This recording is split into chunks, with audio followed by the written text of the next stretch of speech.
성령 강림주일에 귀한 또 찬양 같습니다. 오늘 우리 찬양을 듣는 우리 또 이곳에 또 영상을 통해 드리고 있는 각 가정들마다 우리 성령 하나님의 위로와 은혜가 충만하게 보여주시기를 간절히 소망합니다. 네, 기도하겠습니다. 하나님 아버지, 오늘도 우리의 영으로 날마다 하나님을 찬양하는 주의 백성이 되기를 원합니다. 하나님, 날마다 주의 가까이 하나님을 높이는 귀한 은혜가 우리 속에 나타나기를 원합니다. 하나님이여, 오늘도 우리에게 성령 충만함으로 임하여 주셔서 온 성도들이 하나님을 만나는 복된 또 예배, 찬양, 말씀 되게 하여 주옵소서. 오늘 살아계심이 역사하시는 예수님의 이름으로 간절히 기도드리옵나이다. 아멘. 2015년 10월 29일자 중앙일보 신문에 이런 글이 실렸습니다. 행복이란 무엇인가? 탈벤 샤르 교수가 답하다. 이런 글입니다. 이 글은 그 미국의 아이비리그의 3대 명강의라 그래요. 세 가지 중에 하나가 그때 예일대 셜리 레이 케이컨 교수가 말하는 이 죽음에 관한 강의, 그 다음에 하버드대 마이클 샌들 교수의 정의에 관한 강의, 그리고 이 탈벤 샤르 교수의 행복에 관한 이 강의가 이때의 3대 명강의로 꼽혔나 봅니다. 그래서 이 중앙일보 기자가 이 교수에게, 샤르 교수에게 이 행복에 대해서, 행복이 무엇인지에 대해서를 이메일로 인터뷰하면서 그때 했던 글들을 신문에 담게 되었습니다. 그때에 이 탈벤 샤르 교수가 행복이란 무엇인가, 거기에 대해서 세 가지 주제를 가지고 초점을 맞춰서 이야기하게 됩니다. 그 첫 번째는 뭐냐면, 행복은 우리가 하나의 순간이 아니라 경험의 총계가 바로 행복이다, 이렇게 얘기합니다. 사실 우리가 종종 고통이나 슬픔이 밀려올 때 우리는 그때를 행복이라고 얘기하지 않습니까? 어렵고 또 슬픈 기억이라고 얘기하지 않습니까? 근데 이 저자는, 이 탈벤 샤르 교수는 어떻게 얘기하냐면은, 우리가 어려움을 겪을 때 그 순간순간뿐만 아니라 모든 시간들, 우리가 경험해지고 그 뒤에 모든 기쁨뿐만 아니라 감사로 이어지는 모든 것들을 통해서 우리는 행복이라고 얘기한다는 겁니다. 그래서 행복이라 말하는 사람들은 이런 고통 중에도 오히려 긍정적인 감정을 해석해낸다고 말합니다. 또 두 번째는, 행복하려면 오늘 우리에게 7, 8시간의 잠이 꼭 필요하다라고 얘기합니다. 왜냐하면은 우리가 우리 자신에게 가장 기본적인 투자가 뭐겠어요? 잠이거든요. 누가 말해도 내게 가장 충실하게 투자할 수 있는 것이 뭐냐면 수면입니다. 그런데 사람들이, 특히 우리나라 사람들 중에 우리 학생들이 잠을 좀 덜 자지 않습니까? 그러니까 잠을 덜 자게 되면 사람들이 예민해질 수밖에 없는 것이 뭐냐면은, 충분한 수면을 취할 때 우리에게 더 생산적이 되고 더 적극적이 되고 우리에게 긍정적이 되지 않습니까? 이런 것들이 잘 기억이 나지 않기 때문인 거죠. 여러분, 그래서 우리가 알고 있는 이 프랑스의 작가이자 사상가인 볼테르가 이런 얘기를 한 얘기가 있어요. 신은 현세에 있어 여러 가지 근심의 보상으로서 우리들에게 수면과 희망을 주었다라고 얘기합니다. 그만큼 잠이 중요하다는 얘기죠. 여러분, 의학적으로 잠이라는 것이 우리에게 충분한 잠이 신체도 회복시켜주고 에너지도 보존시켜주고 호르몬 분비도 되고, 또 하나는 뭐냐면 기억력을 저장하는 효과가 있습니다. 여러분, 혹시 전날 충분한 잠을 주무시지 못하고 나면 아침이나 일할 때에 여러분 멍한 기분 못 느끼셨어요? 그렇잖아요. 그냥 우리에게 수면으로 충분한 잠을 이룰 때에 우리 속에요, 긍정적인 기억의 저장이 되는 겁니다. 긍정적인 기억의 얘기들이 끄집어 나오게 되는 겁니다. 그만큼 수면이 중요하다는 거죠. 세 번째는, 우리가 알고 있는 행복이란 무엇인가라고 말할 때에 고통이나 슬픔이 없는 것, 그 삶을 행복이라 말하지 않는다는 것입니다. 그런 것 같죠? 여러분, 지금까지 살아오시면서 한 번도 고통이나 슬픔이나 어려운 일을 경험한 적이 한 번도 없던 적이 있던가요? 가만히 보면요, 우리의 삶의 고통이나 어려움이나 슬픔이나 사실은 늘 어려움들이 반복되는 게 더 많지 않습니까? 특별히 우리들은 이 신앙생활을 하다 보면요, 긍정적인 얘기를 많이 하다 보니까 우리 신앙인들 가운데 강박이 많이 있어요. 뭐냐면은 내가 행복해야 된다는 겁니다. 내가 감사해야 된다는데, 내가 은혜 받았다고 말해야 되는데, 내가 행복하다고 말해야 되는데, 그렇지 않을 때도 많이 있잖아요. 그런 선한 강박들이 우리 안에 찾아올 때가 참 많이 있지 않습니까? 저자는 그렇게 얘기합니다. 때로는 우리에게 느끼는 기쁨과 감사 이런 것이 우리에게 찾아오지 않으할지라도 그 감정을 때로는 그대로 받아들이고 인정하고 지나가는 것, 그래서 결국에는 행복을 또한 만나게 되는 것, 그것이 바로 여전히 우리에게 주는 행복이다라고 말하게 된다는 겁니다. 결국 우리에게 주어지는 많은 일상의 고통과 근심과 걱정이 많이 있을지라도요, 오늘도 우리는 어떻게 해요? 행복으로 이겨낸다는 겁니다. 감사함으로 우리에게 이겨내게 된다는 것입니다. 어떻습니까? 여러분 지금 행복하세요? 오늘 행복하신 것 같습니까? 우리 12절 말씀도 한번 쫓아가 볼까요? 12절 한 번 더 우리 같이 한번 읽어봅니다. 읽어보면 나를 능하게 하신 그리스도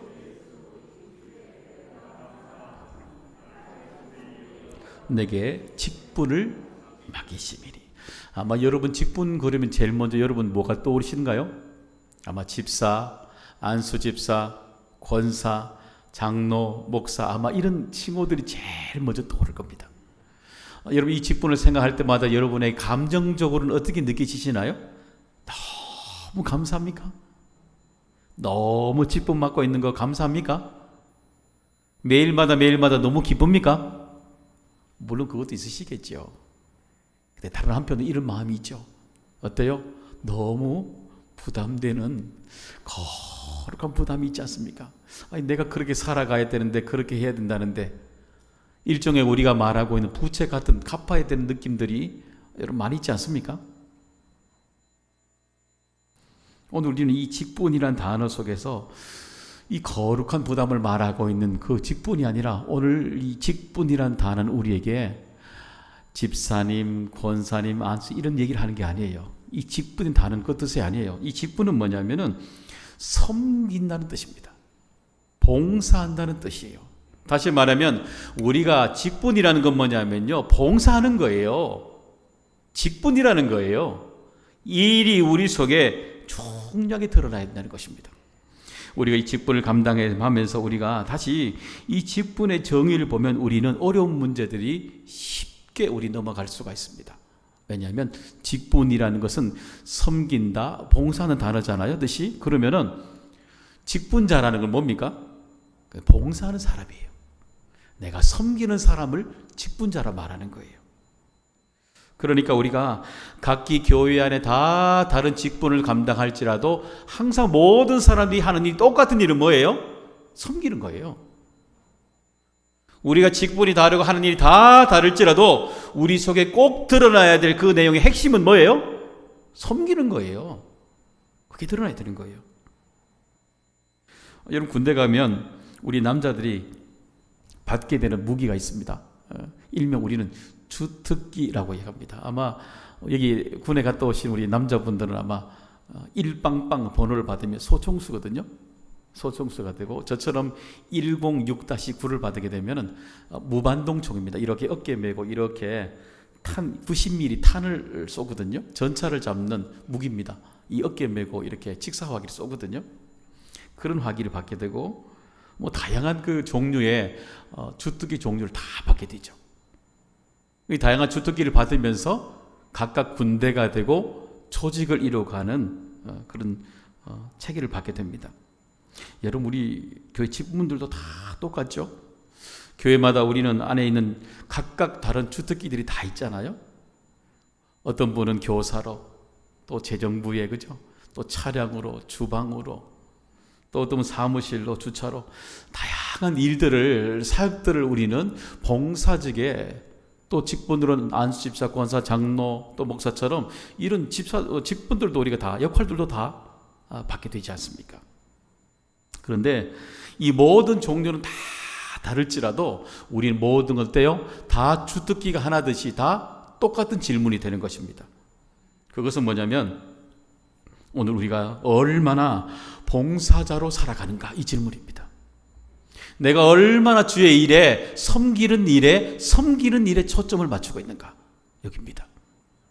왜냐하면 우리가 어떤 일을 다 직분을 감당하든 어떤 일을 하든 우리는 다 누구예요?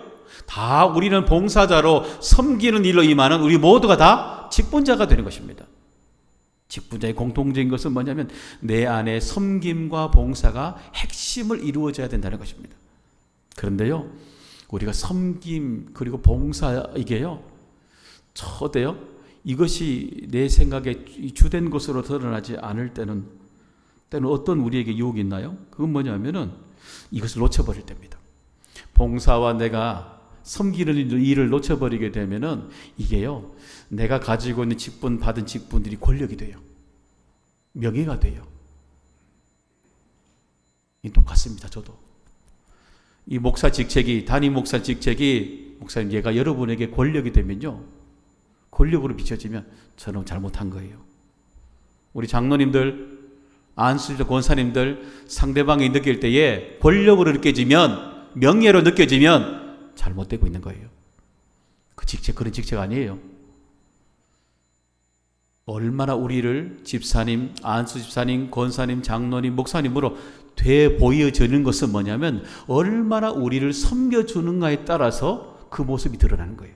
더 잘 섬길수록요, 더 봉사할수록요, 그분은 목사답고 장로님답고 안수 집사님답고 권사님다운 거예요. 우리 자꾸 바꿔서 생각해요. 여러분, 오늘도 우리에게 이런 유혹에 빠지지 않도록 우리 날마다 질문해야 됩니다.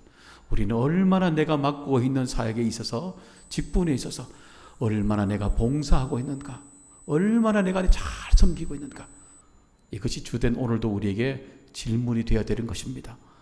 그런 기본에 다시 한 번 더 더듬어보는 저와 여러분 될 수 있기를 간절히 바랍니다.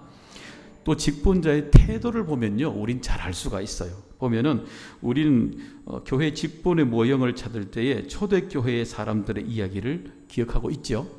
그때에 6장에 보시면 5절 6절에 보시면 7명의 집사를 세우는 장면 나옵니다.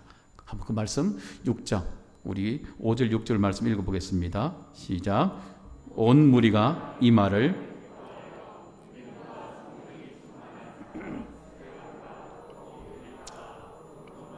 느가노르와 디몬과 바메나와 유대교에 입교했던 안디옥 사람 니골라를 택하여, 이들을 보시면 이들 7명의 특징이 뭐냐면은 믿음과 성령이 충만한 사람입니다. 믿음에 또 성령에 충만한 사람들이니까 집사로 세울만 하죠. 당연합니다. 착권이 되죠. 근데 제가 여러분에게 한번 질문해 보죠. 이거 7 집사로 초대교회 세운 사람들의 명단을 보면서 믿음과 성령이 충만한 사람 그렇게 불리지 않습니까? 이들의 신앙생활의 경력이 긴 것 같아요. 이 자리에 앉아 계신 여러분이 신앙 경력이 더 긴 것 같아요. 다시 물어볼까요? 이 초대교회 이제 7 집사님으로 세운 사람들이 믿음과 성령이 충만하다고 말하잖아요. 이들의 신앙 경력이, 집사 직분의 경력이 긴 것 같아요? 아니면 여러분들이 더 긴 것 같아요? 우리가 더 길어요. 여러분, 우리가 더 길어요. 경력이 더 길고, 여기에 나온 사람들은 집사로 어떻게 봉사해야 되는지, 어떻게 섬겨야 되는지 몰라요. 여러분, 우리가 서리입사 교육을 받으면 가장 기본적 하지 않습니까? 그런 매뉴얼도 없어요. 이분들은요. 우리보다 더 모르는 사람들이에요. 그렇지 않아요? 그런데 성경은 이들에 대해서 믿음과 성령이 충만한 사람이라고 얘기하고 있습니다. 그런데 이들뿐만 아니라 그 뒤에도 이들을 향해서, 똑같은 성경 계속해서 이들을 향해서 믿음과 성령이 충만한 사람 얘기를 반복해내고 있습니다. 이들은 왜 이렇게 반복이 되고 있을까요?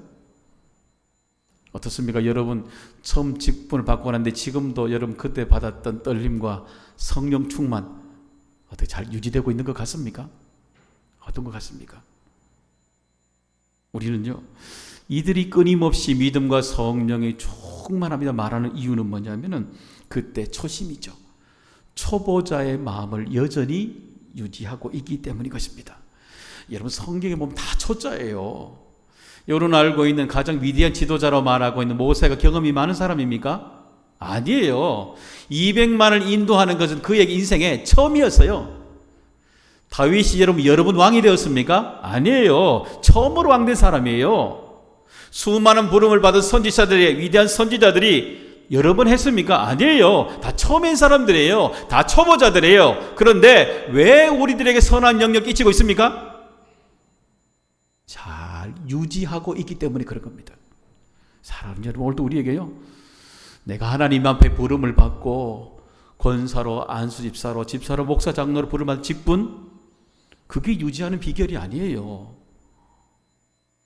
그건 껍데기예요. 그건 역할이에요.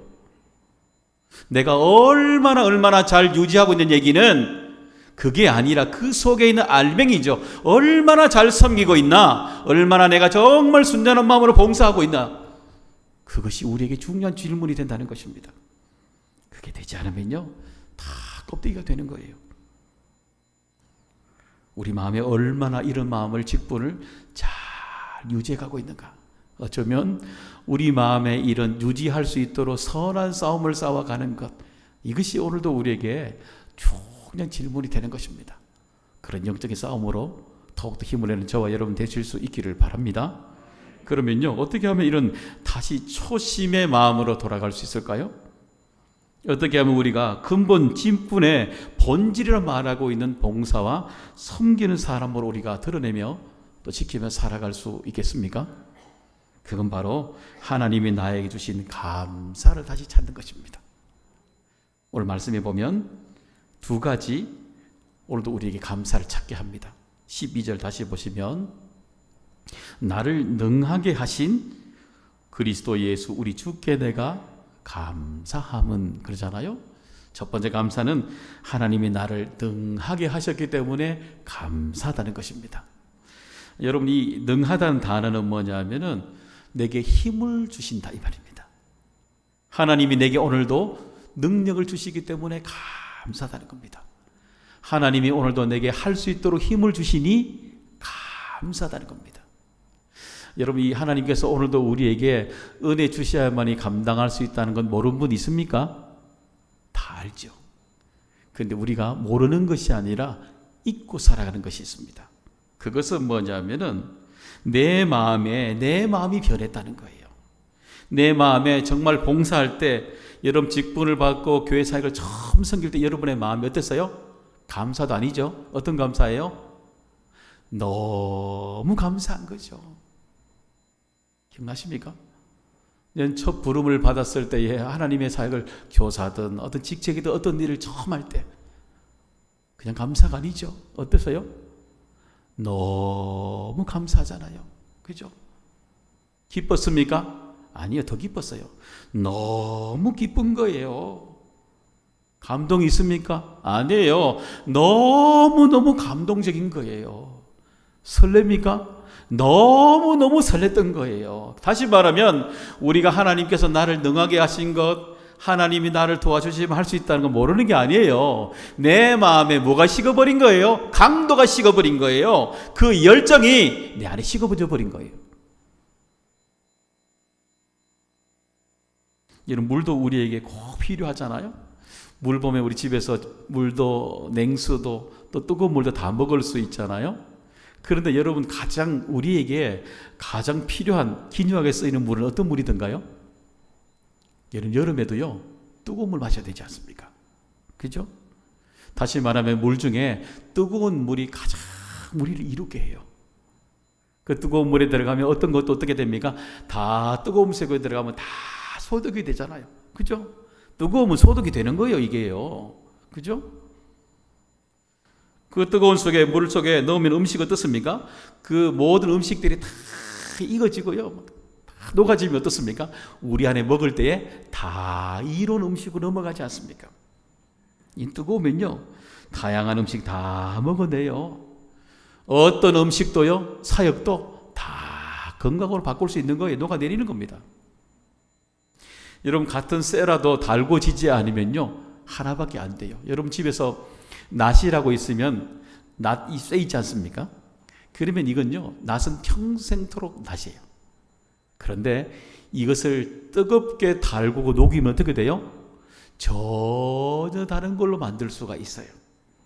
이 달궈진 쇠는 어떤 거든지 어떤 모양이든지 어떤 모습으로도 그 안에 대장장이 안에 어떤 모습으로요 다 사용되어지는 겁니다. 뜨거우면요 다 변하는 거예요. 뜨거우면 내가 생각하지 못한 그 모양으로 다 변해가 가지고요 그 사역을 능히 감당해 내는 거예요. 여러분, 우리 교회가 올해 이제 70살이 넘어갔지 않습니까? 예전에 우리 교회 지금까지 70년이 넘도록 우리 교회 수많은 역사 가운데 우리 여기 앉아 계신 우리 집사님, 권사님, 장로님들, 예전에 우리 교회 우리 아이들 여름 성경학교 뭐 겨울이나 또 수련회 할 때 여러분 기억나십니까? 기억나십니까? 그때 밖에 텐트 치면서 그때 가스 없을 때도 불 때워 가면서 여러분 했던 봉사 기억나십니까? 나시죠? 그때에 밥하랴 국하랴 간식하면서 여러분들 얼마나 애쓰셨어요. 그때 또 얼마나 여러분 불편하셨어요. 그런데도 웃고 재미있게 즐겁게 얼마나 헌신하셨어요. 그렇죠? 그리고 기도할 때는 뒤에 가서 우리 아이들 위해서 주여 주님 할 때마다 우리 아이들을 위해서 간절히 여러분 기도해 주셨지 않습니까? 그죠? 제가 물어봅니다. 그때 웃고 부르짖었던 그 사람들 여러분 어디 가셨습니까? 혹시 여러분 그 마음들 혹시 외출한 거 아니세요? 다시 돌아와야죠. 은혜가 다시 열정이 돌아와야 되는 것입니다. 그냥 은혜가 돌아오는 것이 아니라 뜨거운 열정이 돌아와야 되는 겁니다. 뜨거운 감사가 돌아와야 되는 겁니다. 더 큰 은혜의 뜨거움이 간절함이 내 안에 들어와야 되는 겁니다. 어떤 독소도 깨끗하게 녹여버릴 만큼 어떤 것도 건강함으로 다 바꿀 만큼 그 뜨거움이 우리 안에 들어와야 되는 겁니다. 그 뜨거움이 우리 교회를 70년 넘은 동안 지금까지 지켜주고 다닙니까? 다시금 우리 속에 오늘도 우리에게 더 능하게 하신 그 뜨거움이 우리 가운데 다시금 충만하게 채워주시기를 간절히 소망합니다. 또 두 번째 감사한 나를 충성되이 여겨주셨기 때문에 감사하다는 것입니다.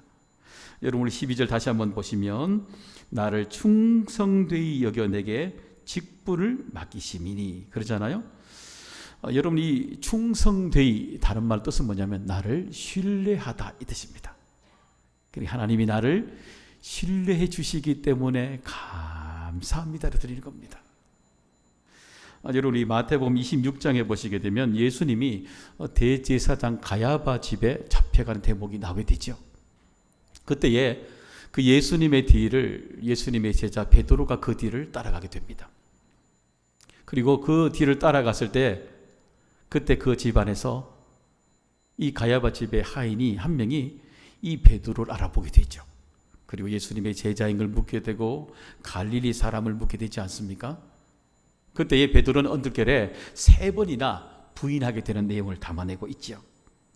우리 마태복음 26장 74절 75절에 베드로의 반응을 한번 보겠습니다. 읽어봅니다. 그가 저주하며 맹세하여 이르되 나는 그 사람을 알지. 이에 베드로가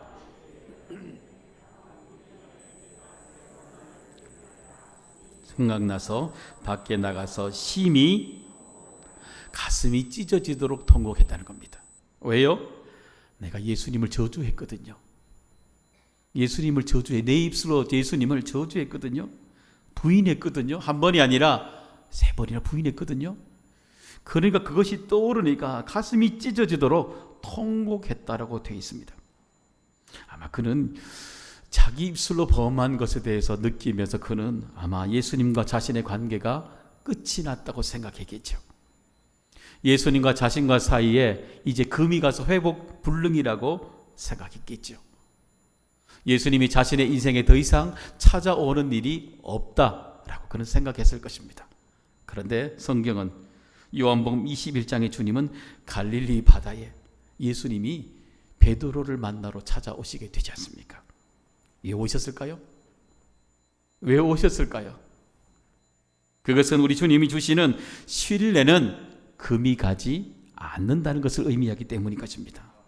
여러분 자녀들이 여러분 가정에 속을 새겨도 자녀들에게 물론 화를 낼 때도 있지요. 근데 자녀들이 속을 새긴다고 해서 자녀들에게 너 내 딸 아니야, 내 아들 아니야 이렇게 갑니까? 여러분 자녀들이 속을 새긴다고 해서 여러분 사랑하지 않습니까? 아니지 않습니까?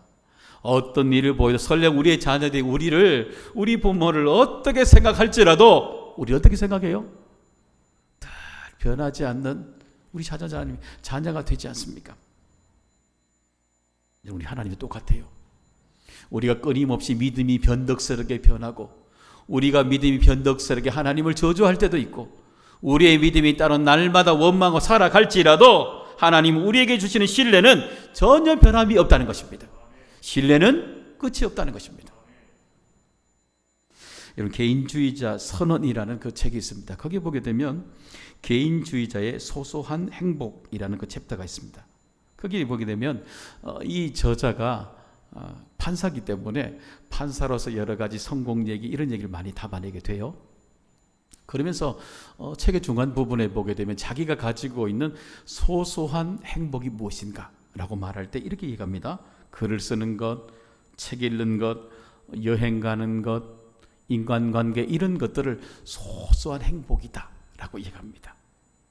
어떻습니까? 여러분 직분을 감당할 때에 여러분에게 찾아오는 소소한 행복이 무엇인가요? 우리 종종요 교회 직분을 맡으면 봉사하게 되면 너무 큰 일을 하면 내게 주어진 일들 중에 큰 일만 다 하게 되면요 그걸 하게 되면은 우리는 하나님의 일을 했다라고 생각할 때가 참 많아요. 내가 남들 앞에든 어떤 일을 큰 일을 감당해야만이 인정받는다 생각할 때가 참 많아요. 사실은요 내가 나를 속이는 거예요.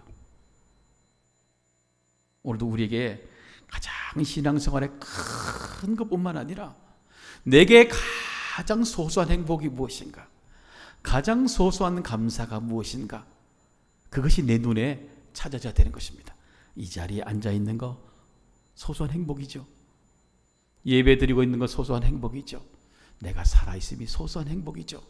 내가 가지고 누리고 있는 것 돌아보면요 소소한 행복들이 얼마나 많은지 몰라요. 이 저자는 그 뒷부분에 이렇게 표현하고 있습니다. 이 소소한 행복들에 대해서 이렇게 표현하고 있습니다. 이 소소한 행복들이 내게는 과분한 행복입니다 라고 이야기하는 겁니다. 이런 우리 은혜도 그래요. 오늘도 우리에게는 너무 큰 것, 너무 큰 자리, 큰 일이 아니라 오늘도 우리에게 믿음이 직분으로서 봉사하고 섬기는 자리에 서 있다면 오늘도 우리에게는 작은 것이라도요 너무너무 큰 감사로 되는 거예요. 내게 작은 것이 있어도 나는요 너무너무 행복한 거예요. 이전에 돌아보지 못한 건 내 안에 있는 거 너무너무 감사한 거예요. 왜? 하나님을 여전히 나를 신뢰하기 때문에 작은 일을 할지라도 남이 없는 곳에 일을 할지라도 봉사할지라도요 나는 내게 주신 하나님의 이 소소한 행복이요 하나님과 나 사이에서 너무너무 큰 거예요. 너무너무 좋은 거예요. 이 놓치지 않는 거예요. 이 소소한 행복이 너무너무 크다는 것 놓치지 않고 살아가는 거예요. 그래서요 오늘도 우리에게 주시는 이 소소한 직분은 오늘도 우리에게 크게 보이게 되고 소중하게 보이게 되는 것입니다. 결국 하나님과 나 사이의 신뢰가 튼튼한 사람들은요 작은 일에도 흔들리지 않아요. 불안해하지 않아요. 왜? 나는 여전히 직분에 주신 본질에 집중하고 있기 때문에 그렇습니다. 나는 여전히 봉사하고 있고 나는 여전히 섬기는 일에 최선을 다하고 있기 때문인 것입니다. 사랑하는 여러분, 이런 하나님이 주신 비밀을 아는 자들에게는 바로 감사한 충성이 따라오게 되어 있는 것입니다. 사랑하는 여러분, 오늘도 우리에게 한 주간에 우리에게 행복을 바라보는 시간들 많이 있겠지요. 행복 가운데 여러분들 슬픔이나 고통이 없을 때가 있나요? 아니요, 늘 있어요. 근데 우리 왜 행복과 감사하다고 말하나요? 그것을 돌아보실 때 내 안에 가장 중심적인 핵심적인 것을 내 안에 가지고 있기 때문에 그 주위에 있는 수많은 고통과 어려움이 있어도 여전히 나는 행복한 사람이 되는 것입니다. 여전히 나는 작은 것을, 하나님이 주신 것을 소중하게 바라볼 수 있기 때문에 나는 내게 여전히 감사한 사람이 되는 것입니다. 오늘 이 자리가 우리에게는 이런 기쁨의 자리로 살아갈 수 있는 자리가 되지 않습니까? 이번 한 주간도 여러분이 매일마다 살아갈 때마다 여러분을 하나님이 능하게 해주시고, 그리고 충성되 여러분을 신뢰해 주신 하나님과 함께 이번 한 주간도 여러분에게 주신 이 직분들이 감사함이 되고, 나는 행복합니다, 나는 주 안에서 정말 행복한 사람입니다, 감사합니다라고 고백할 수 있는 행복한 사명자로 살아가실 수 있기를 주님의 이름으로 축원합니다. 우리 같이 찬양으로 고백합니다.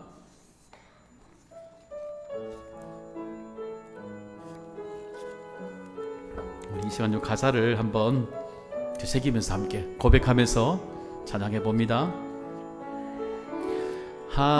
하나님의 사랑을 사모하는 자, 하나님의 평안을 바라보는 자, 너의 모든 것 창조하신 우리 주님이 너를 얼마나 사랑하시. 하나님께 찬양과 하나님께 찬양과 경배하는 자, 하나님의 선하심을 닮아가는 자, 너의 모든 것 창조하신 우리 주님이 너를. 우리 같이 손을 들고 다 같이 고백합니다. 하나님 사랑의 눈으로, 하나님 사랑의 눈으로 너를 어느 때나 바라보시고, 하나님 인자한 귀로서 언제나 너에게 기울이시니 어두움에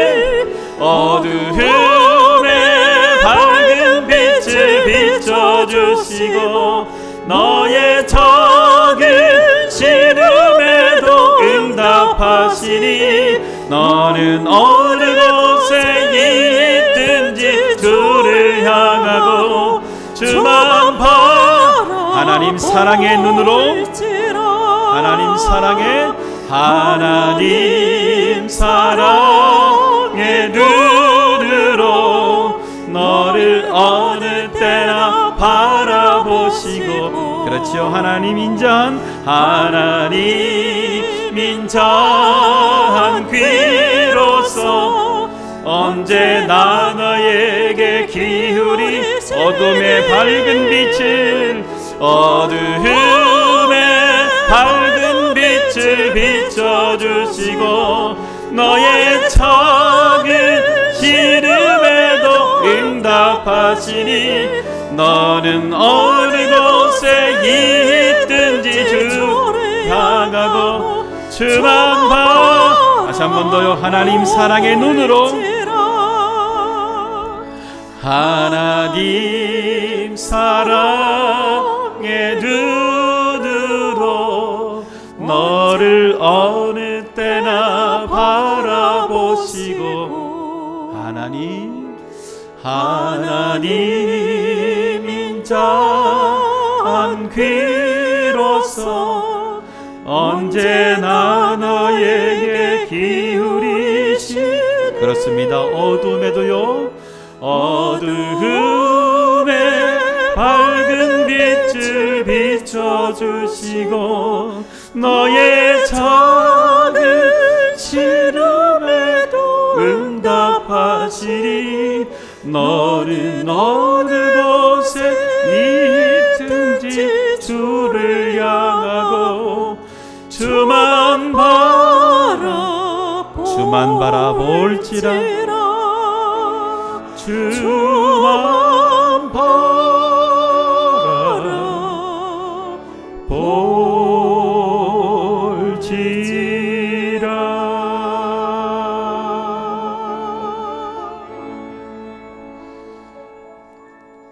하나님 아버지, 종종 우리는 세상과 살아가면서 탕자처럼 하나님보다 가까이 있는 것에 더 집중하고 살아갈 때가 많습니다. 하나님 처음 우리를 부르셨을 때 너무너무 감격했고 너무너무 헌신했던 순결한 마음이 시간이 지나면서 퇴색이 되고 그 뜨거움마저 다 없어져 갈 때가 참 많이 있었지요. 아버지 하나님, 오늘도 무엇 때문에 우리가 마음속에 흔들렸는지 우리 속에 다시금 감사를 찾게 하여 주시고 더 부유해지게 하여 주시고 더 뜨거워지게 하여 주시고 더 하나님께 순종하게 하여 주셔서 다시금 지금까지 인도하신 우리 경신교회를 다시금 날마다 행복한 사명자로 채워지도록 하나님 역사하여 주시옵소서. 우리 교회 행복이 만들어지게 하여 주시고 날마다 기쁨과 은혜가 날마다 솟아나는 뜨거움의 공동체 되게 하여 주시옵소서. 예수님의 이름으로 축복하며 기도드리옵나이다. 아멘.